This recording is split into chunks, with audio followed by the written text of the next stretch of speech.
Bienvenidos a Canal 7 Televalencia, bienvenidos a Vis a Vis. Ya saben que este es un programa en el que siempre tenemos personajes de interés y de actualidad. Hoy contamos con la presencia del director de investigación del IBIE, Instituto Valenciano de Investigaciones Económicas, y además catedrático de Economía de la Universidad de Valencia, Francisco Pérez, al que le damos la bienvenida y muchas gracias por estar con nosotros. No, muchas gracias a ustedes por invitarme. A un economista se le pueden preguntar muchas cosas, sobre todo porque dicen, las maledicencias dicen que los economistas siempre analizan muy bien el pasado, no tanto el presente y el futuro. ¿Tú estás entre los que estás en esa circunstancia o también te gusta analizar el futuro?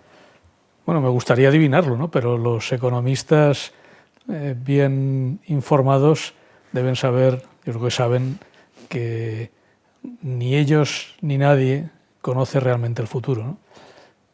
Fue Keynes, uno de los que hizo, pues ya hace casi un siglo, ¿no?, una afirmación más tajante en este sentido. Decía: sobre el futuro simplemente no tenemos conocimiento. Y esta es la razón por la que los economistas y muchos otros, cuando intentamos predecir el futuro, pues simplemente con frecuencia nos equivocamos. El IBIE en los últimos meses se ha distinguido por unos estudios que ha hecho sobre la financiación de la Comunidad Autónoma Valenciana, pero a mí me gustaría hablar antes de eso de otras cosas, porque, por ejemplo, aprovechando que tenemos una persona de solvencia reconocida, director de investigación, como es el caso de Francisco Pérez. ¿Cómo ve la perspectiva económica? Todo el mundo dice que estamos saliendo un poquito del túnel, no sabemos si lo que vemos a la salida del túnel es un tren que viene de cara, como decía en broma el presidente de la Diputación Valenciana, o es realmente que se ha llegado al fondo de esa crisis. Hablaban de que las previsiones económicas, el gobierno hoy mismo decía que en vez de un 0,6 iba a ser un 1% del PIB. ¿Cuál es tu opinión? Bueno, mi impresión es que la mejora en la opinión sobre lo que puede depararnos el futuro inmediato de muchos analistas se basa en que se observa que algunos de los desequilibrios que nos han mantenido durante 5 años en crisis se han corregido, y también que los mercados financieros, que tienen una gran capacidad de condicionar la situación, empiezan a tener la impresión de que hay una ruta de corrección de problemas y, por tanto, como consecuencia de ello, empiezan a estar dispuestos a prestar, ¿no? Y claro, estos años hemos tenido en muchas ocasiones la posibilidad de aprender hasta qué punto esa disposición de los mercados financieros es decisiva, ¿no? Por otra parte, hay datos que confirman que, pues, las variaciones negativas del PIB han dado paso a variaciones ligeramente positivas, que el desempleo se ha reducido, aunque la creación de empleo todavía no está clara, pero corregido por los factores de estacionalidad sí que parece que hay una ligera creación de empleo. Entonces, son señales positivas que deberían notarse más claramente si se confirman. Es verdad que continuamente, en una economía como la actual, donde hay tantos agentes tomando decisiones, interrelacionada, global, claro, tantos países afectándose unos a otros, ¿no? De nuevo vivimos ahora la incertidumbre derivada de la crisis en Argentina, su posible repercusión. Pues es verdad que en cualquier momento pueden aparecer de nuevo problemas que causen inestabilidad, ¿no? Pero, bueno, las señales internas en España son positivas, al menos en el sentido de que se frenó la sensación de caída libre que hubo en algún momento, y ahora el reto, en un informe que nosotros hemos presentado hace un mes, que elaboramos en colaboración con la Fundación BBVA, el informe Fundación BBVA IBIE, titulábamos Los retos de la recuperación, ¿no? Ahora lo difícil es seguir haciendo cambios, no solamente en el sector público, sino muchos de ellos en el sector privado, para que esas señales positivas se consoliden, ¿no? Te iba a preguntar precisamente eso, porque da la sensación de que estos 4 o 5 años nos hemos estado dedicando a solventar el problema financiero, que era muy gordo, bastante más gordo de lo que sospechábamos, ¿no? Sí.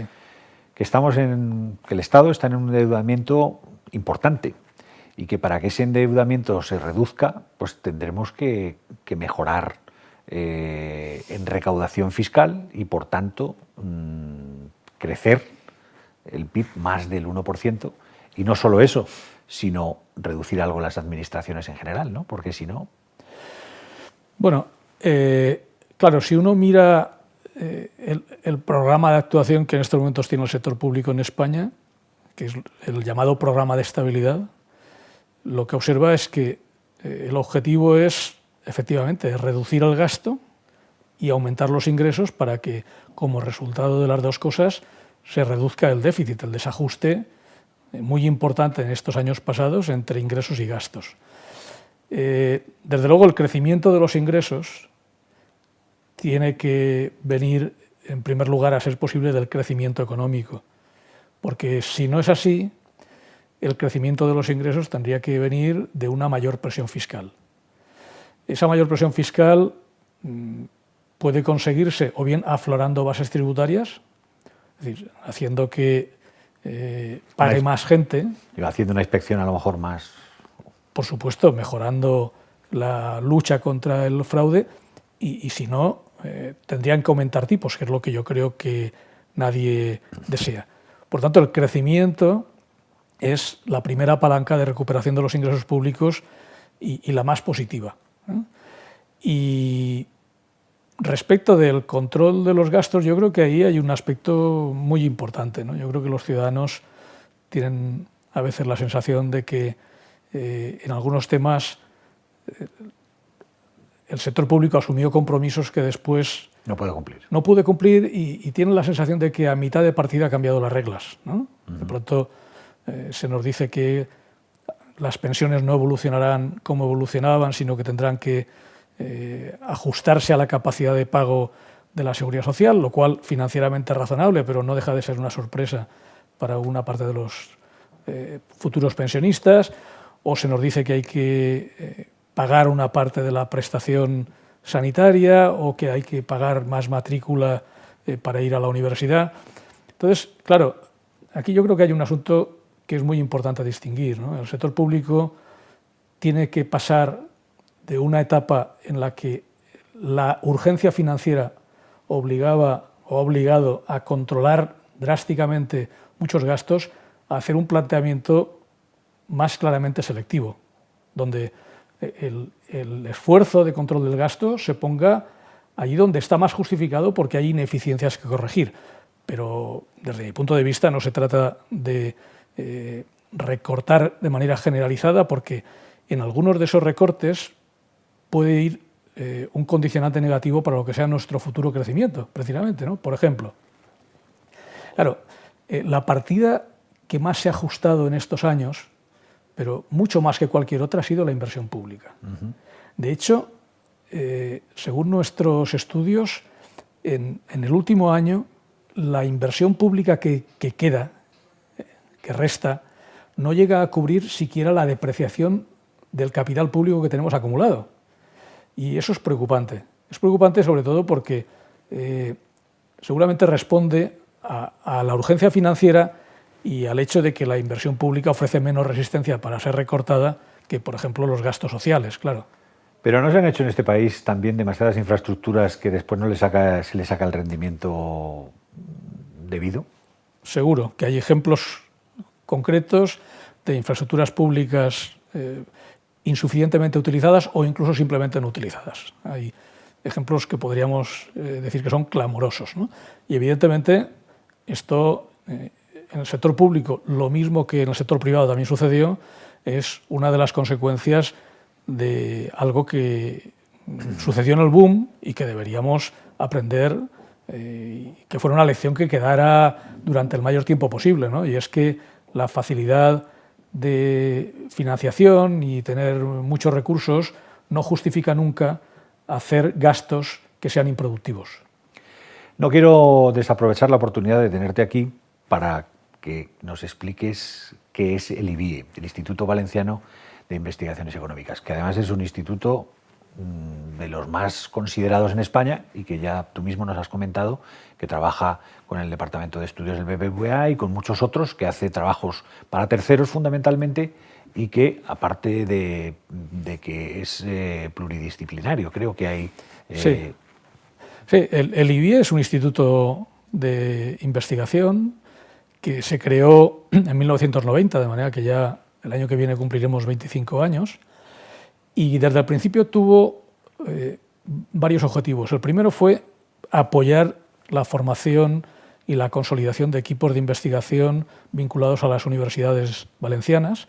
Hubo desde el principio un grupo de profesores de las universidades de Alicante y Valencia, y después también de la Universidad Jaume I de Castellón, y ahora hay hasta de 7 universidades españolas investigadores vinculados al IBIE. Y lo que queríamos era crear una estructura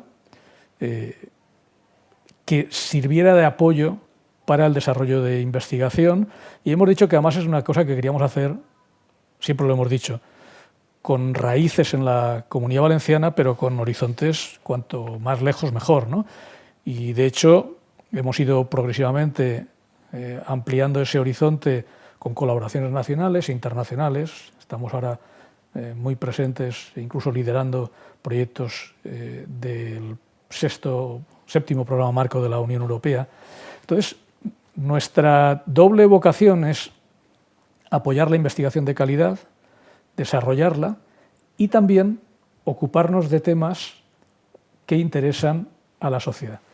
Porque pensamos que realmente la legitimación de los investigadores se hace de esas dos formas, por la calidad de su trabajo y también por el interés y la relevancia de los problemas de los que se ocupan, ¿no?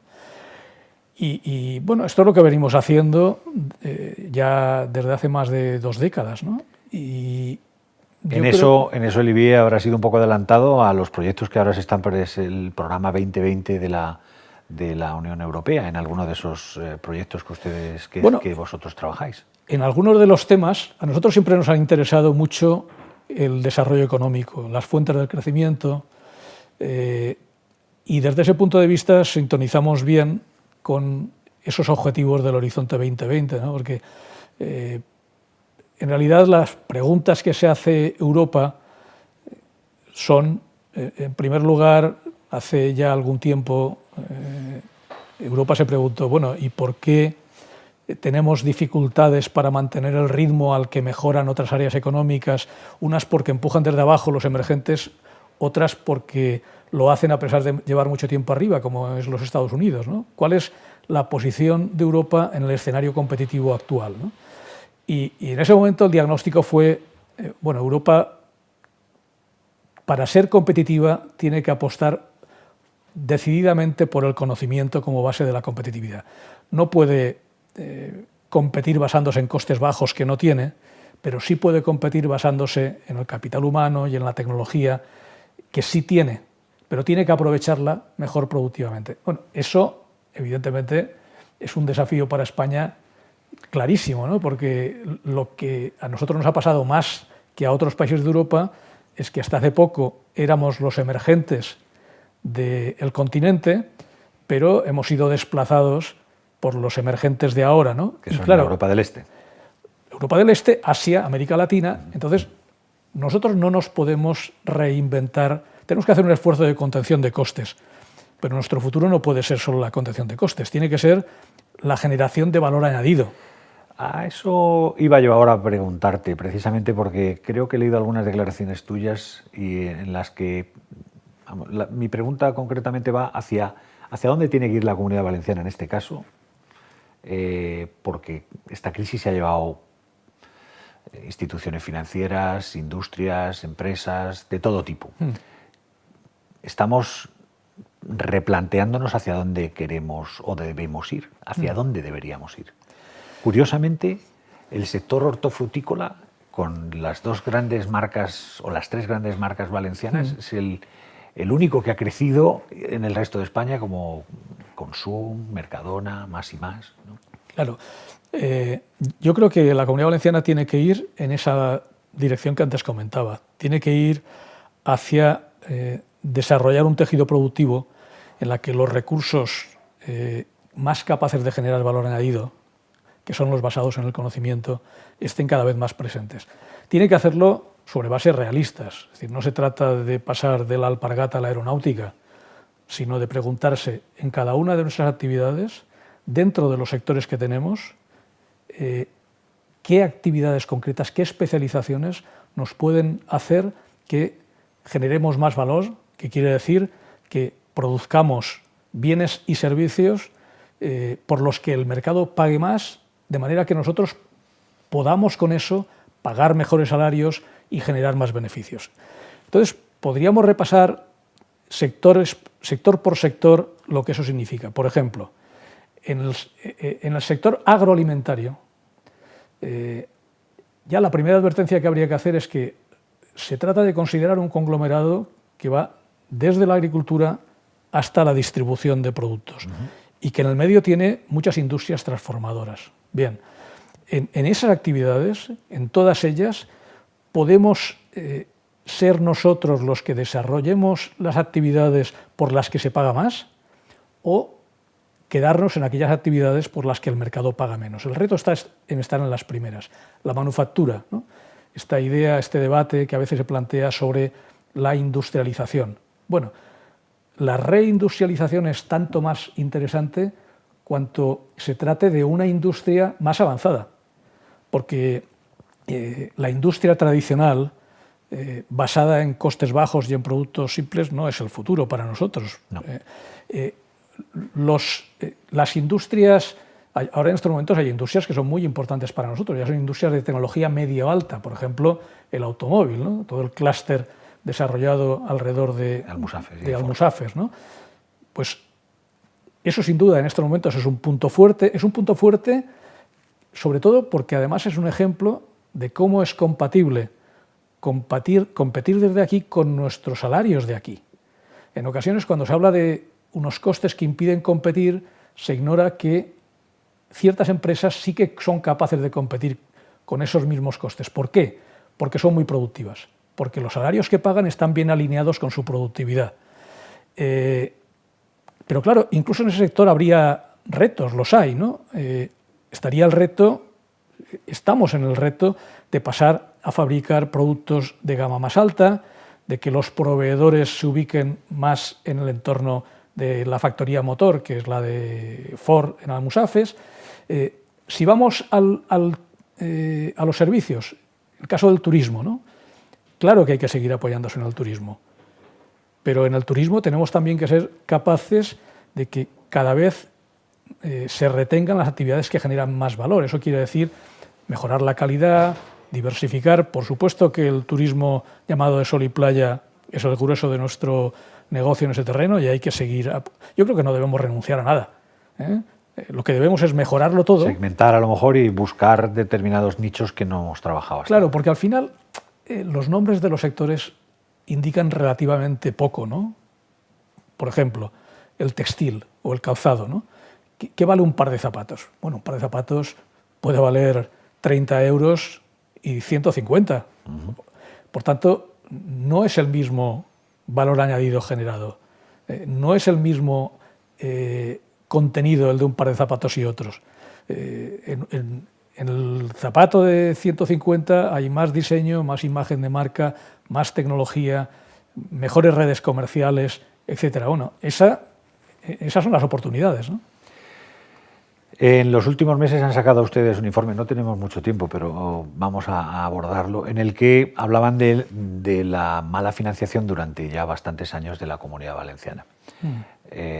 Nos haces una breve exposición, aunque yo creo que la mayoría de la gente ya, entre unos informes que habéis hecho vosotros, otro informe de Sabios y la repetición de los políticos de que estamos mal financiados, creemos que, por lo menos creo yo, que lo tenemos ya consensuado, ¿no? Yo creo que ahí ha habido un cambio en la opinión pública y en el conocimiento muy importante en el último año y medio, 2 años, efectivamente, ¿no? Yo creo que ese es un paso que se ha dado hacia adelante. El problema, efectivamente, es que la financiación que recibe la Comunidad Valenciana para prestar los mismos servicios que otras comunidades es más baja. Y más baja quiere decir que es como un 10% inferior a la media desde hace mucho tiempo, y eso representa unos 1.000 millones menos al año de recursos. Y 1.000 millones menos es para hacernos una idea, pues bastante más que el presupuesto de todo el sistema universitario público valenciano. Entonces, estamos hablando de mucho dinero, ¿no? ¿Y cuáles son las causas de esa infrafinanciación? Pues unos modelos de financiación que no han tratado de manera equitativa a las diferentes comunidades y una incapacidad por parte de la Comunidad Valenciana de reivindicar y de conseguir que eso cambiara. Eso tiene que cambiar, porque las consecuencias de estar así son, en primer lugar, una permanente falta de recursos y, como consecuencia de ello, también un déficit y un endeudamiento, un déficit muy importante y un endeudamiento creciente, ¿no? Que cada vez es mayor, pesa más y corre el riesgo de convertirse en una bola de nieve, porque ahora tenemos 1.000 millones menos de infrafinanciación, pero 1.300 millones más de carga financiera por el endeudamiento acumulado, ¿no? Claro. ¿Te parece bien lo que Montoro comentó el otro día con respecto a la regionalización de la financiación?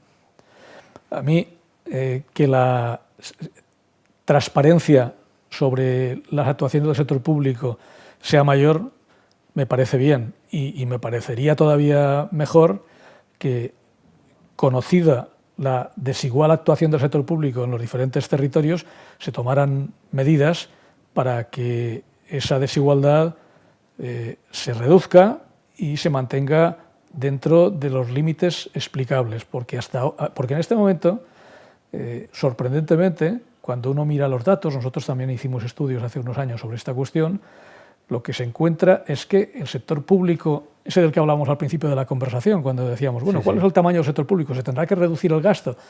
Bueno, convendría decir, ¿reducir dónde? Porque el sector público en la Comunidad Valenciana ya está en los niveles en los que el Plan de Estabilidad dice que se quiere que la media española llegue en 2016. Y en otros lugares está muy por encima. Entonces, reducir, pero por igual en todas partes, yo creo que eso no sería razonable.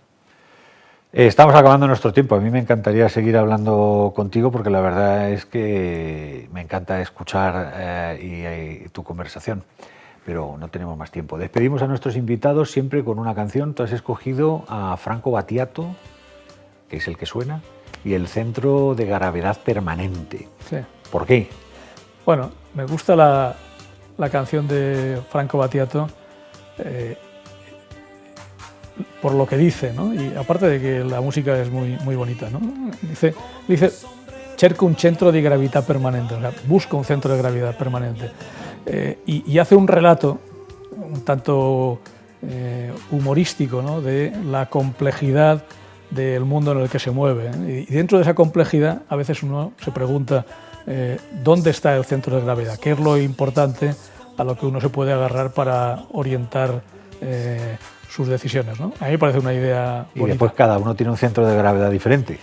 Claro, por supuesto, en eso está parte de la gracia, ¿no? Lo otro sería muy aburrido. Pues muchas gracias, Francisco, por estar con nosotros, y muchas gracias a todos ustedes por acompañarnos, como siempre, en Canal 7 de Televalencia. Hasta muy pronto.